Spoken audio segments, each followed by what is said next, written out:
அனுமதியின்றி மருத்துவ தகவலை வெளியிட்ட கோலாலம்பூரில் உள்ள பிரபல தனியார் மருத்துவமனைக்கு எதிராக பிரிட்டன் பெண் ஒருவர் வழக்கு தொடுத்துள்ளார்.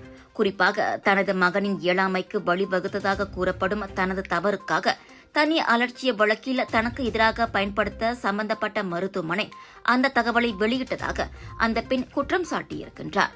அதனால் கிறிஸ்டின் லீஸ் எனும் அந்த பெண் தலைநகரில் உள்ள பிரின்ஸ்கோட் தனியார் மருத்துவமனையிடமிருந்து 30 லட்சம் ரிங்கிட் இழப்பீட்டை கோரியிருக்கின்றார். ஒப்பந்த மீறல், நம்பிக்கைக்குரிய கடமையை மீறியது, ரகசியத்தை பாதுகாக்க தவறியது மற்றும் தனது தனி உரிமை மற்றும் தரவு பாதுகாப்பு சட்டங்களை புறக்கணித்தது ஆகியவற்றுக்காக அவர் அந்த இழப்பீட்டை கோரியிருக்கின்றார். தனது தனிப்பட்ட மருத்துவ தகவல்களை வழக்கறிஞரிடம் வெளியிட்டதன் மூலம் சம்பந்தப்பட்ட மருத்துவமனை தன்னை அவமானப்படுத்திவிட்டதாகவும் அந்த பெண் தனது வழக்கில் குறிப்பிட்டுள்ளார்.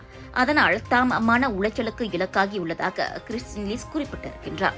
எனினும் அந்த வழக்கு தங்களை மிரட்டும் செயல் என பிரின்ஸ்கோட் மருத்துவமனை கூறியிருக்கிறது.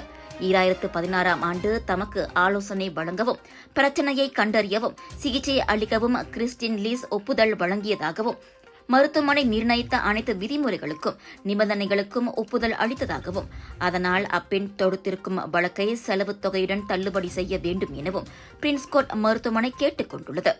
முன்னதாக பிரின்ஸ்கோட் மருத்துவமனையின் அலட்சிய போக்கால் தனது 8 வயது மகன் வாழ்நாள் முழுவதும் மாற்றுத்திறனாளியாக வாழ நேர்ந்துள்ளதாக அந்த பெண் வழக்கு தொடுத்திருப்பது குறிப்பிடத்தக்கது.